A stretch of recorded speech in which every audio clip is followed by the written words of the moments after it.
us that long. I think there's opportunities for us to work together more closely, and in particular, when it comes to the sharing of intelligence information with JTF Alpha, JTF Bravo, who track precursor chemicals and the shipment of drugs to and from Mexico.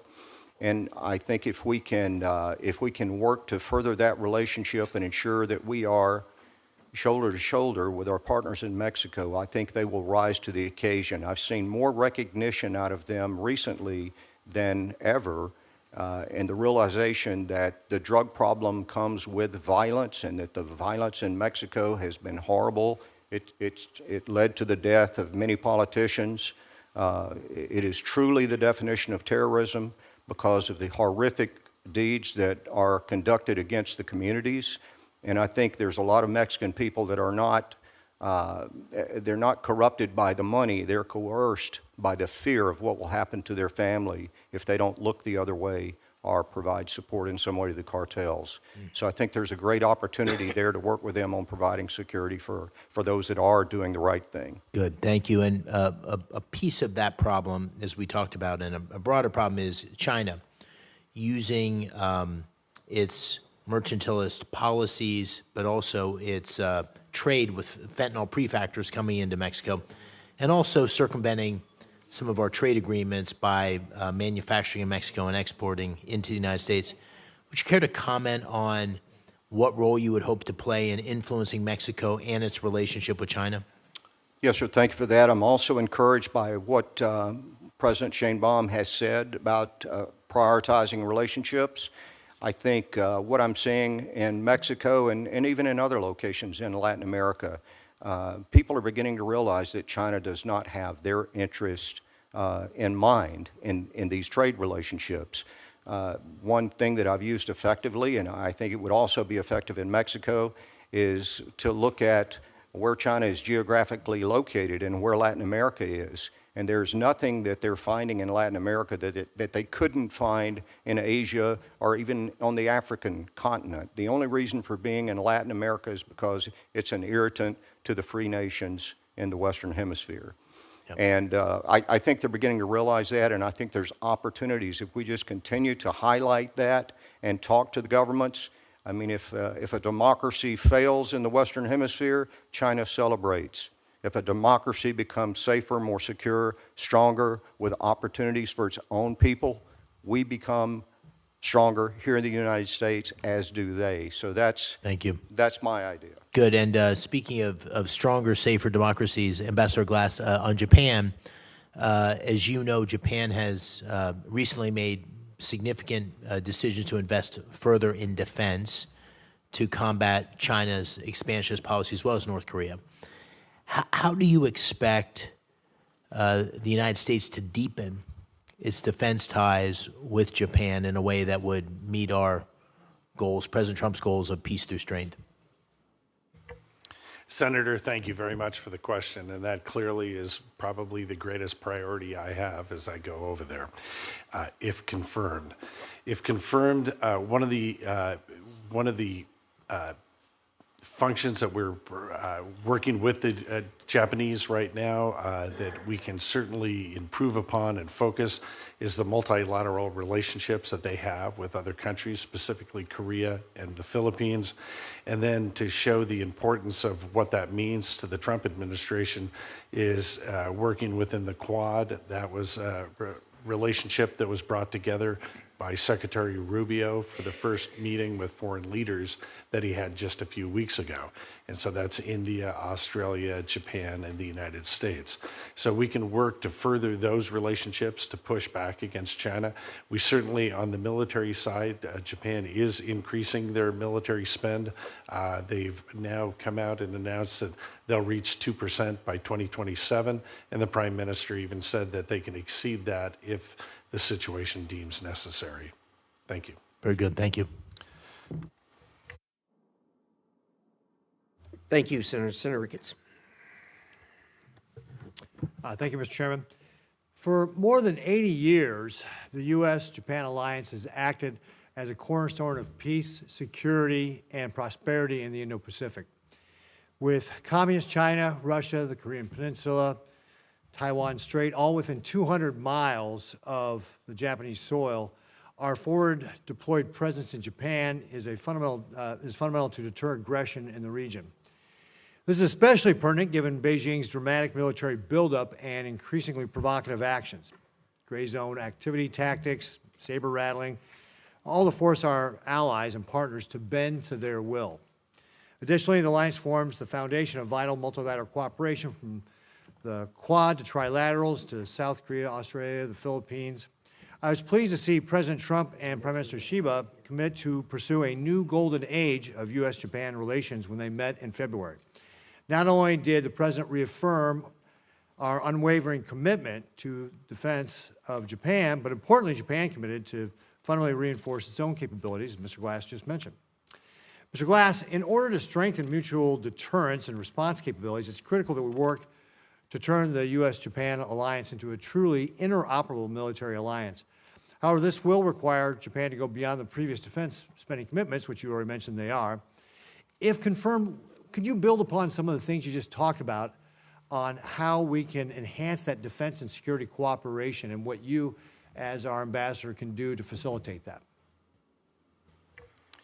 Thank you very much for the question, Senator. If confirmed, clearly in the last question, this becomes a tremendous priority. Japan lives in a very tough neighborhood. And as you mentioned, whether it's China, Russia, North Korea, it's all in their backyard. And so working together with them is of critical importance. And I think if we look from a business standpoint on the economic side, our job is to support them in every way that we can to grow both of our economies together. But on the technical side, we clearly need to work on our cybersecurity with Japan. We are the best in the world at that. We can certainly help in that methodology. We can also help in the world of co-production. One of the issues that I've seen, and as you know, as we come in from the outside, we don't have the ability to be able to dig very deep into these issues. But Japan currently has an over $50 billion backlog for military equipment from the United States. And in that procurement process, none of this is moving along very quickly. And so between F-35s, transport planes, all of this to thwart the pressure that China is placing on Japan, and we're also placing the pressure that we need Japan to be the tip of the spear in how we push back. And so we need to figure out a way to get that procurement quickly, work on the supply chains. One of the things that I have been doing a little bit of reading on is the co-productions of some of these materials. Co-production of AMRAAM missiles, that kind of item. It's always difficult to change ways, especially if you're a government, but that just seems to be a much more efficient way to do business and to be able to give them the ability to help us push back against China. Yeah, and that would help with the interoperability, absolutely. So thank you for that. And you mentioned, security is the foundation of the U.S.-Japan alliance. Economics is its lifeblood. You mentioned economy there, getting both of our economies to be prosperous. It certainly is the case for my home state of Nebraska. Thanks in part to President Trump's trade deals with Japan during his first term, Japan is one of our largest export markets, and certainly the largest for pork and eggs, our second largest for beef, our third largest for corn and overall ag exports. Japan is also a promising market for grain-based fuels. I was encouraged by Japan's recent announcement it intends to blend 10% ethanol in gasoline by 2030 and 20% by 2040. And of course, Japan is positioned to become one of the largest export markets for sustainable aviation fuel that rely on grain-based ethanol and feedstock. So it's great opportunities there to be able to build the economics there. I want to just also move on real quickly. I know I'm running out of time here. Ambassador Johnson, if you're confirmed, what actions will you take to strengthen collaboration with Mexico to secure our southern border? And I may have already hit upon this stuff already, but if you could just briefly recap for us, that'd be great. Sir, basically, I think it's to establish a dialogue with them to ensure that they realize that the problem is not just our problem, it's their problem as well. We talked about providing a way that they can secure the politicians and the government officials that want to do the right thing in Mexico, but now they are coerced and their families are threatened by these terrorist cartels. And I think if we can do those two things and we can increase information sharing and protect officials that want to do the right thing, it'll make a big difference. Great. Thank you very much, Mr. Thank Chairman. you. Thank you, Mr. Chairman. Thank you. Senator Merkley, you're next. Okay, thank you very much, Mr. Chairman. And Mr. Johnson, one of the concerns we have about fentanyl is it coming over the border from Mexico. And my understanding is the main two ways that we detect it are with dogs and with highly sophisticated scanners. Is that your understanding? Thank you. We're going to wind up pretty quick, I think. Thank you, Senator. It is my understanding that those are two of the primary tools. Yes, sir. Is there another primary tool? There are other tools that could be developed that are available. Part of that would include human intelligence that's collected by law enforcement authorities and intelligence officials. Yes, sir. And that intelligence often comes from a highly cooperative relationship with folks deep into Mexico who are tracking the whole entire route of production, ingredients, and so forth. So that relationship is very important. Senator Ossoff has a bill to fund the installation of scanners that are currently sitting in a warehouse that are designed for detecting fentanyl. Do you support getting those scanners and actually using them? Sir, I don't have the details on that, but I would certainly think that is something that we should absolutely consider. I think fentanyl is a serious enough plague on the United States, on our citizens, that we need to look at every front and every step we can take to improve. We'll get you details on that because I Thank think you. it merits attention. I was appalled to understand that scanners are being left in a warehouse. Mr. Hoekstra, are you an advocate for free speech? Absolutely, yes, sir. Does that include people expressing opinions that you disagree with? Absolutely, yes. So if an American is resident in Canada, should they, under Canada's also is free speech nation, should they be free to express their opinion on world affairs? American citizens present in Canada or any foreign country have an obligation to, to live under the laws of that country. Well, I'm asking about Canada specifically, and they have free speech rules. Should American Canada be able to express their opinion about world affairs? Within the framework of the Canadian legal system, absolutely, yes. Yeah. So, and that includes things that the President or the Prime Minister of Canada disagrees with? If the should Americans be able to say something in Canada that the Canadian Prime Minister disagrees with? Yes. That is an American value. If it is consistent, I believe, to my background, I don't know all the specifics of Canadian law, but if confirmed, I will take a look at it. And obviously, you've got some concerns here that I would be more than willing to, work with you and see exactly what the concerns or Well, I've issues that always you may see viewed out the there. United States as a champion of free speech. Yes. But we have the situation with the advocate who expressed concerns about the situation in Gaza, being detained, arrested by the U.S. government last week in New York, and was arrested because of his opinion differing with the president's. Don't you think that's very un-American? Again, I know something about this. I'm not an expert. The understanding of the I'll probably get into. I don't know all the legal ramifications for this individual who was in the United States, under what status and what rights he exactly has. So He was here under a green card. Don't people on green card have freedom of expression in the United States of America? again, I don't know. I'm not a lawyer. I don't have the legal background on this. This is something that you really need to take If the up. United States is detaining people because their views disagree with the president's, doesn't that set a very bad precedent for the world?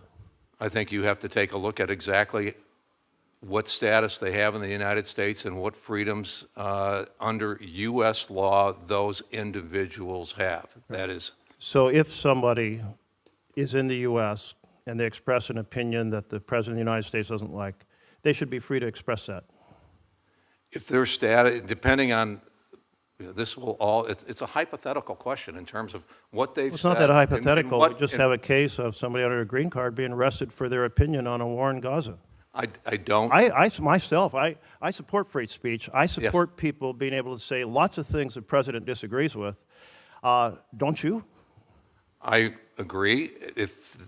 I agree on free speech. I agree that people should be, in America, should be allowed to speak, express their views consistent with the legal requirements and the legal boundaries by which they are here in the country. Well, I hope with that viewpoint, you will call up the president and say, we need to not arrest people for their views on foreign policy here in the United States of America, that it's wrong under our Constitution, it's wrong under the law, it's wrong under the example we set around the world, that we are going to be champions of freedom, not folks who take political prisoners. Thank you. Thank you. Thank you. Senator, there's a difference between free speech and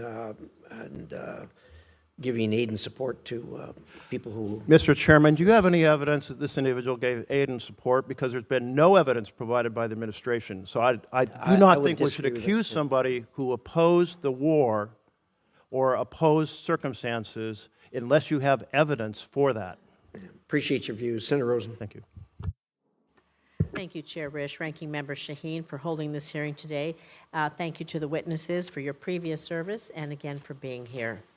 I want to talk a little bit about counter-narcotics efforts. So, Ambassador Johnson, as you're aware, Mexico is one of the United States' closest partners.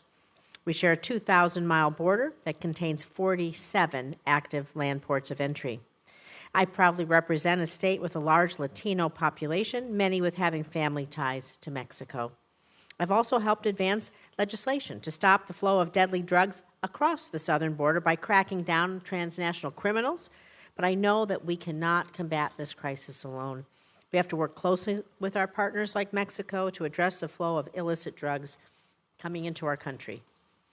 So, Mr. Johnson, can you speak to the importance of U.S. support for counter-narcotics programming? And do you think that it is in the United States' best interest to cut funding for programs that that combat the flow of illegal drugs in our hemisphere? And how do you think Mexico would react to a decision to cut that funding that helps combat the flow?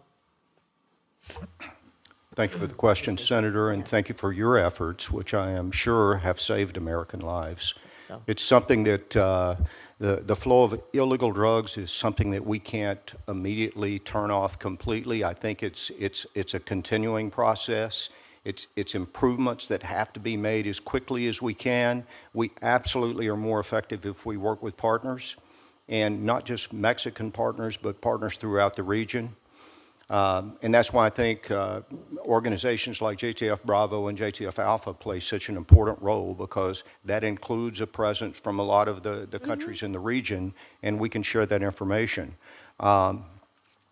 And I think that's key to continuing to improve at a steady rate. I think Mexico wants to do that. Continuing to improve collaboration, funding, to be sure that we're meeting all the future threats, current and future, be prepared for future threats, you would say. Yes, Senator, I agree, and I know there's a review going on right now of a lot of those programs. There have been waivers granted already, and I am confident that throughout the review process, those programs that have the greatest impact will continue. Thank you. Thank you.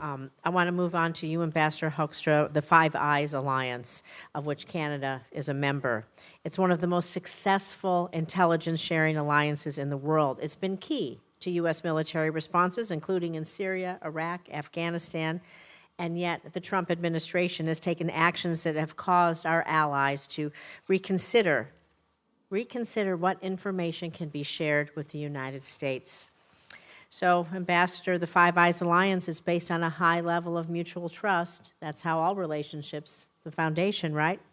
So in your opinion, do you think it makes us safer or stronger if our allies decide to scale back the intelligence that they share with us out of concern that they can't trust the United States? I've spent a lot of times on Five Eyes. I've spent a lot of time on intelligence. And it's clear that the cooperation, Five Eyes is unique. It's unique internationally. And each of us brings certain strengths to that relationship. And it is critical that. So are you willing to fight to be sure that it remains resilient and fully operational? Absolutely. You brought up, the continuing threat of transnational organizations, okay? On those kinds of issues, those kinds of threats, we talked earlier with the ranking member about fentanyl. It's not a huge amount that goes across our border from Canada, but we can expect. Tomorrow it could be something else. Tomorrow could be something else.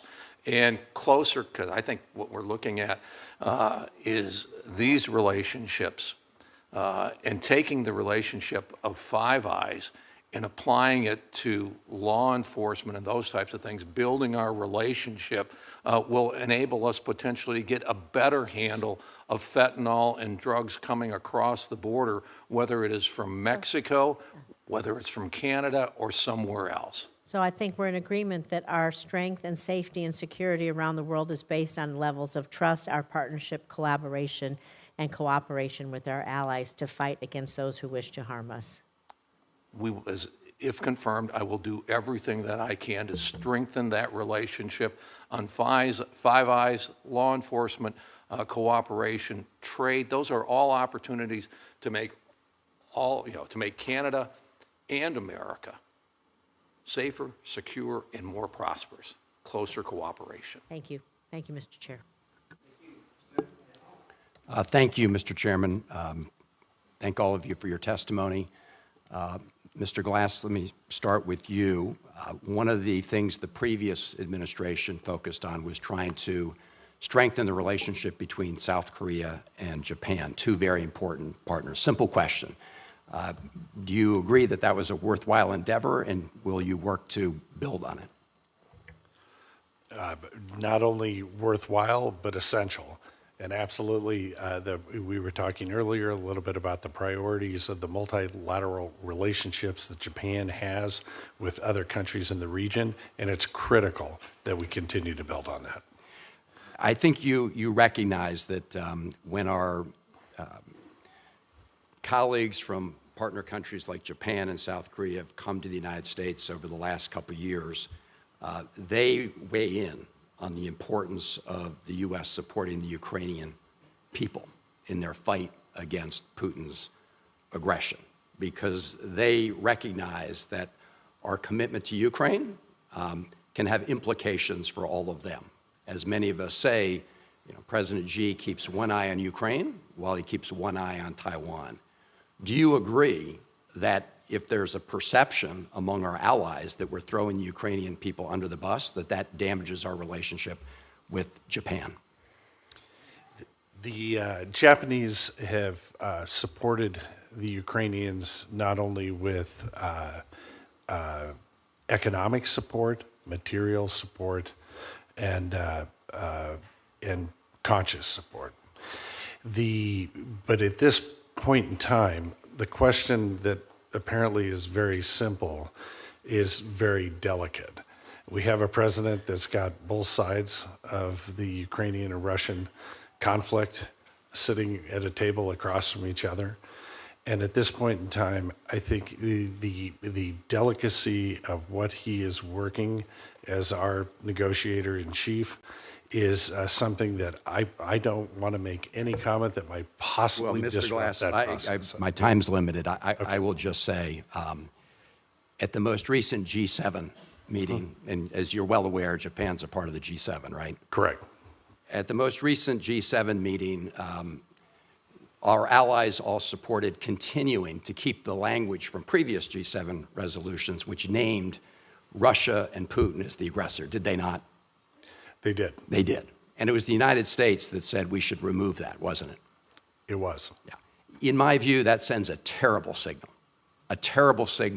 not just to the people of Ukraine, but to people in Japan and South Korea and our partners around the world. And cutting off intelligence, even temporarily, and throttling weapons to Ukraine when you have a massive arsenal on the Russian side, in my view, is so contrary to American national security interests and I hear the same thing from our colleagues in Japan and elsewhere. Mr. Hoekstra, it's good to see you. We chaired the Dutch caucus back in the House. Let me just say, I was at a hearing yesterday in the Banking and Housing Committee where the testimony from the economist there, who, by the way, was invited by our Republican colleagues, was unambiguous, that when you increase tariffs across the board on products from Canada, including Canadian lumber, you will drive up the cost of housing in the United States. And the fact of the matter is the National Association of Home Builders chief economist predicts that it will be as much as $7,500 to $10,000 additional on a home for the average American if the proposed tariffs go through. I mean, you can do some simple math. You don't have to be an economist, neither do I, to recognize that will increase the costs and make homes less affordable in the United States, right? If the tariffs put that in place, yes, it's not brain surgery. Thank you. I appreciate the reality touch, and I also appreciate your response to Ms. Rosen's question, Senator Rosen's question on the Five Eyes. I mean, you have a lot of experience there. You agree that Canada's contribution to the Five Eyes is valuable, right? Canada, we have a great alliance with Canada on national security issues. It would help if Canada met its NATO commitment. They're one of 8 or 9 countries that falls short, significantly short, with no real plan to get there anytime soon. Their statements have said, well, we'll get there 27 I or agree, 32. but within relating to Five Eyes, were they an important partner as part of that? Five Eyes is an important relationship, and all the countries have strengths that they contribute to it. I appreciate that. And Mr. Johnson, finally in closing, Senator Rosen raised the point about the funding for our efforts to interdict narcotics. Are you aware of the fact that one of the programs that was terminated by the Trump administration's freeze was an anti-narcotics program aimed at stopping imported fentanyl? Are you aware of that? Have you seen that reporting? Thank you, Senator. I've been out of the government for a little over 4 years now. I have not seen it. I look forward to seeing it. I am confident that throughout this process that anything that helps stem the flow of fentanyl will survive. And well, I hope you're right about that, because we had a meeting with Pete Morocco, and I did not get any sense of confidence in that. That was my takeaway anyway. Thank you, Mr. Chairman. Thank you. Ambassador Johnson, I appreciate your years of military service and the glowing recommendation that Senator Scott provided. I do have some questions, however, about some of your actions as ambassador to El Salvador. You pointed out in your opening statement, or maybe it was a response to a question, that democracy and freedom are very fragile. Amnesty International, among others, has reported on the use of the NSO Group's Pegasus spyware on journalists and members of civil society organizations in El Salvador on a massive scale. And there have been articles in El País and that have described how your close friendship with President Bukele in El Salvador when you were ambassador led to a downplaying of your criticism of his anti-democratic and authoritarian tendencies. Were you ever made aware that President Bukele was using surveillance on civil society actors or on U.S. government employees while you were ambassador? thank you, Senator. I was not aware that they had employed Pegasus against anyone in El Salvador. I don't doubt that it could have happened, but I was not aware of it. I was constantly emphasizing to everyone that I spoke with, from President Bukele throughout his government, that there must be no surveillance on anyone that works for the embassy, that we all have a responsibility to meet with opposition members, to meet with private society, to meet with business, and that doesn't imply that we support any one side more than we do the other, but it's a requirement that we have, and it's a requirement that I've taken very seriously. There were also reports that one of the embassy employees who was investigating some of these undemocratic activities of the president was fired summarily for that. Were you aware of that? Were you involved in any decision to fire anyone who was investigating President Bukele's authoritarian activities? Thank you, Senator, and we discussed that with your staff yesterday, and I appreciated their time. I know you're busy. I was aware that we had an incident that involved a contractor, not an employee, but a contractor who had been in country for a long time. I was a little surprised when I heard that he had had an unauthorized meeting with a member of the press. And I did what I think any manager would do at that point. I called in his department heads, and I called in security, and I said, we need to investigate this and determine whether or not these accusations are true. And if they are true, I think we need to determine what kind of information might have been passed. And I defer to his boss, really, as to what the final disposition should be in that case. But I know one of the first questions that I've always received on any security clearance interview is, have you conducted any unauthorized meetings with the media or the press? And apparently this individual had. Well, I appreciate that, but part of my concern about, and the reason for this line of questioning, is you talked in your opening statement, and others have pointed out the challenge in Mexico, which has been in lots of ways a great neighbor and partner, but in other ways, because of what's happening there with cartels, with the gangs, that it's also really challenging. And any hint that anyone in America might be willing to overlook corruption activities sends a very bad message to Mexican authorities and to the Mexican people. Would you agree with that? Yes, Senator, I strongly agree with that. Thank you. Mr. Ambassador Glass, I just have one question for you, and that is, last week, excuse me, President Trump suddenly called our defense alliance with Japan a bad deal and unfair.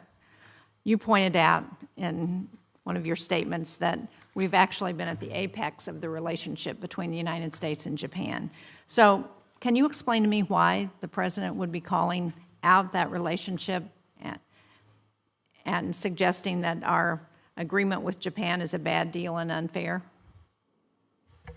Thank you for the question. It is in any relationship, especially from the business standpoint, the closer you are, the more transparent you can be about discussions. And in those discussions, money is always part of it. And so I appreciate President Trump's honesty and transparency in that case, because in actuality, it makes my life a lot easier. We know that we would like the Japanese to focus on increasing their spend on military. They've agreed to bump that up to the 2% GDP level by 2027. And actually, the Prime Minister came out and said if it needs to be a little bit higher, that's something we can discuss. So I look forward to discussing that with the Japanese and being able to come out with something on the that is favorable for both sides. Good, and I think it's fair to say that in your opening statement, you pointed out the importance of our alliance with Japan and the importance of that defense relationship as well. Yep, absolutely. Thank you, Mr. Chairman. Thank you, Mr. Chairman. Ambassador Glass, if I might just continue in this general direction, because I didn't get a chance to question you at all in the first round.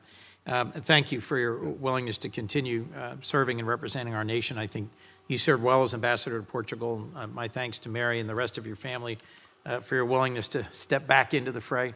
And for sharing with folks that your faith is the underpinning of your public service. I think that's constructive when people do that.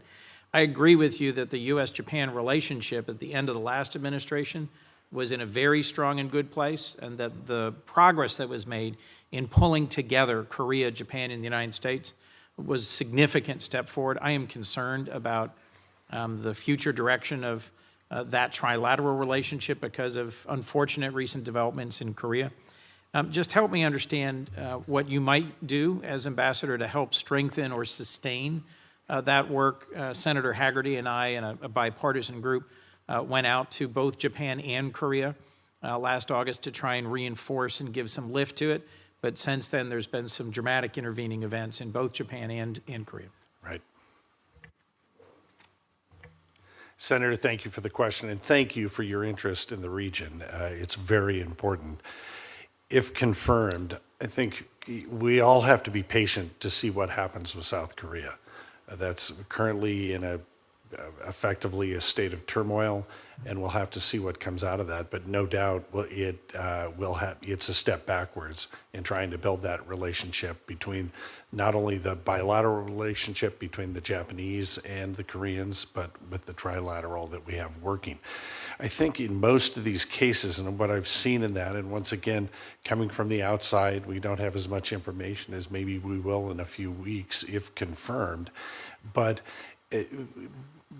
by the way I'm looking at it, it seems to be that a lot of the issues that we're discussing are too broad. And I think that we can narrow those down between the three countries, and it would be very helpful. A lot of times when you're that broad, it's difficult to make advancements in what we're looking to do, whether it's on the security side, the economic side. But if we can narrow those down and really get to work and dig in on a very specific number of issues, I think that would be a tremendous help. Two more things, if I might. I recently met with a large group of Japanese CEOs who came to just sort of increase their engagement and visibility. They are very concerned about a potential trade war inspired by tariffs that might be improvidently imposed. I'm not going to ask you to respond to this, but in my previous questioning of Ambassador Hoekstra, sometimes President Trump engages in public bluster about matters that are framed as a negotiating tactic. I think for the Japanese in particular, it's profoundly unsettling for them to not be clear about our relationship, and I tried to provide some reassurance about the deep bipartisan respect for their hosting 60,000 U.S. troops in Japan, as you referenced. The Special Measures Agreement is coming up for renegotiation in 2027. I'm concerned that our president is often someone who likes to drive a hard bargain by framing before negotiating. How will you help the administration appreciate the significant amount of contributions the Japanese have made over decades to basing our troops, to providing us with some significant but unquantifiable benefits from being a trusted and reliable anchor, ally, and partner, both militarily as well as economically in the region? Yeah, but thank you for the question. It certainly is daunting as you look at the amount of issues, and it's daunting when you look at the amount of money. I mean, when the Prime Minister talked about a direct investment into the United States of upwards of $1 trillion. I mean, these are, I mean, it's difficult to comprehend those types of numbers. But we've had a consistent support by the Japanese for our military in and around $1.4 billion a year, and it's been fairly consistent for a while. And undoubtedly, since the first administration to now, the sophistication of the Chinese is grown tremendously. And war has gotten, or not necessarily war, but a conflict or a push back and forth has gotten significantly more expensive. And so housing the troops has done that, whether we have weapon systems that we need to upgrade, command and control that we're going to be upgrading along with the Japanese, that's going to be these are very expensive ventures.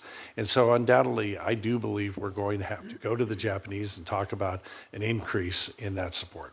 Well, if I could, in closing, I'm grateful the Japanese have actively participated in supporting Ukraine in its fight. I hope we will encourage them to continue to do that and recognize that they, from halfway around the world, have been a part of that effort. And the move towards developing a real counterstrike capability by Japan, I hope will lead to co-production and purchasing and deployment of Tomahawk missiles, as well as other advanced systems. And I look forward to working with all three of you in your next postings. Thank you, Mr. Chairman. If possible, I have one afterwards in the next couple of weeks as we go through this process. We'll still be here, and I would avail myself at any point in time to come in and talk through that with you. Thank you, Ambassador. As the ranking member of the East Asia subcommittee about to go to the region with Senator Ricketts, I would very much welcome that. All three of you have been chosen to represent the United States for absolutely critical allies, and I hope that we can together sustain these trusted and long-standing relationships. Well, thank you much. Senator Cruz is supposedly on the way, and he has some probing and in-depth questions for you, I'm sure. But in the meantime, this is unusual, but we don't get dead time here very often. But if any one of the three of you want to add something for the record, having heard the questions that have been given to you, you're welcome to take up the time. Otherwise, we'll sit and look at each other until Senator Cruz gets here. So. Sir, if I could, I would just amplify what my colleague here said. We are willing to continue to meet, and should we be confirmed, we look forward to working with all of you on your issues. We certainly understand this has been a very busy time here on the Hill, and we appreciate you taking the time for this hearing today. It means a lot. Could I make one random comment, Mr. Chairman? Could I just note? Randomness is your strong suit. It's my strength. Could I just note and compliment Ambassador Huckstrand on specifically recognizing Ambassador Cohen and Ambassador Shafali Dougal and your ongoing engagement relationship with them. I suspect the other two nominees have also engaged, but I just would urge you to. Our recent ambassadors in those two countries were very strong and are people I've interacted with directly, and I think have a significant reservoir of recent experience that could help inform your service. Well, thank you, Senator. I would just add to that, this panel is a particularly strong panel, particularly with the experience that they've had, and we're certainly happy that you're willing to serve. Senator Cruz. Thank you, Mr. Chairman. Gentlemen, congratulations to each of you on your nominations. Good to see you. Thank you for your willingness to serve our nation yet again. Ambassador Johnson, let me start with you. As you know, a topic that we discussed in my office last week. In 1944, the United States and Mexico signed a treaty to manage the water from the Colorado, Tijuana, and Rio Grande rivers. This treaty requires Mexico to provide 350,000 acre-feet of water annualized over 5 years. However, Mexico has consistently failed to uphold its end of the bargain. We are nearing the end of the current 5-year cycle, and Mexico is behind by over 1 million acre-feet of water. The results have been catastrophic for Texas farmers and towns. Entire industries are dying. This crisis simply cannot be allowed to continue. As you and I discussed, this issue colors every single aspect of our relationship with Mexico.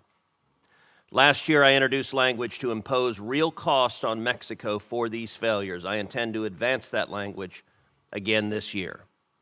However, in the meantime, the State Department already has the power to hold Mexico accountable.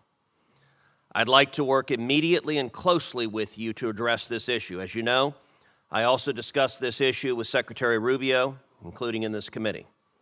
He agrees that addressing this crisis must be a priority. Talk to us about this a little. What options do we have to secure Mexico's compliance with the treaty? Sir, thank you for the question, and thank you for your time recently to discuss it. I'll confess I didn't know what the 1944 Water Treaty was until you brought that up. It is, of course, a concern to me when anyone is impacted in the United States because of another country's failure to meet their obligations. That said, I know the current government in Mexico is relatively new. I think they were about 4 years behind in providing water at the rate they had committed when President Sheinbaum took office. I think it's important to contact them immediately, frequently, and make sure they understand that they are getting behind on their commitment, and make sure that they understand what the outcome could be if they do.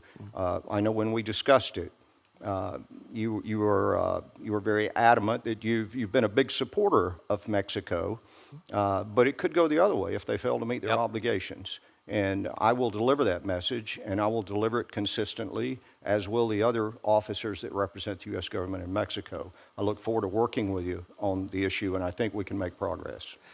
Well, it's worth underscoring that I've authored and passed through this committee and into law legislation expediting the permitting of 4 new bridges from South Texas to Mexico. So when it comes to legal and lawful trade between Texas and Mexico, I'm an enthusiastic supporter. However, if they flout their treaty obligations to the detriment of Texas farmers and Texas residents, that is a real problem. If confirmed, how do you view your role in helping alleviate this crisis? Thank you, Senator. Again, I think obviously will not be, if confirmed, will not be involved in making policy, but implementing policy and informing policy. My job, as I see it, is to continue to work with you and your office and other members of Congress, as well as with the White House and the State Department and other offices in the U.S. government and the Mexican government to make sure that we all understand what those commitments are and that we are keeping a sharp eye on them meeting the commitments. I think the key in this case is they're behind more than they could catch up in these final months. So I think if we ensure that water is delivered early and on time and in compliance with the agreement that's made, I think we'll see a great improvement. Thank you. Ambassador Glass, as you know and as you've said, the U.S.-Japan alliance is a cornerstone of U.S. security interests in the Indo-Pacific. Our Japanese allies are critically important for advancing our interests and preserving peace and security both in the Indo-Pacific and across the globe. And of course, a strong U.S.-Japan relationship is crucial to countering China's global malign activities. The Trump administration recognizes this core reality, and I'm heartened that the administration and this committee is expeditiously advancing your nomination. Your role will be crucial. Within the region, the Quad, Australia, India, Japan, and the U.S., is critical to our security architecture. Talk a bit about the Quad and the role of Japan within it. That's a great question, Senator. Thank you. While I was in Portugal, we actually 8 years ago, when President Trump started redeveloping and introducing the Quad as a format, we actually had Quad meetings once a quarter with India, Australia, and Japan. And we're holding that as to taking a look at the global issues that were affecting Europe at the time. I come to find out how valuable that group really is. These are tremendous allies, and our ability to work with them only shows the Chinese that we have, it's not just us standing alone. So the Trump administration vision of a free and prosperous Indo-Pacific is only carried by our ability to work within that entire region. So I'm also very worried about China's control over global supply chains, especially in key sectors that affect our national security. Can you tell me how you plan to help Japan diversify its supply chains and reduce its economic reliance on China, and also in particular focus on critical minerals and how we can expand our bilateral cooperation in this space? I have a bit of a background in critical minerals, and it's something that if we can break that supply chain from China, it frees we have economic freedom to move forward in so many different sectors, specifically technology. But we have to build a reserve in America. And there are private entities that are doing that right now that I'm aware of, but also the U.S. government. We have a reserve for our military, but we don't have a reserve for industry. And so as we go out and begin mining and working with other countries around the world, we've got to be able to create a reserve that we can share with our allies to make sure that we keep this economic flow in the supply chain going. I hate to use the phrase, but it's critical that we get that done. Thank you. Thank you, Senator. We will add letters of support that the committee's received for each of you to put into the record. For the information of the committee, the record will remain open until the close of business tomorrow, Friday, for members of the committee to submit questions for the record. If you do get some questions, I hope you'll answer them quickly. It'll help us move along your confirmations. Again, thanks for your service. Thanks to your family for assisting you in that service. And with that, committee's adjourned.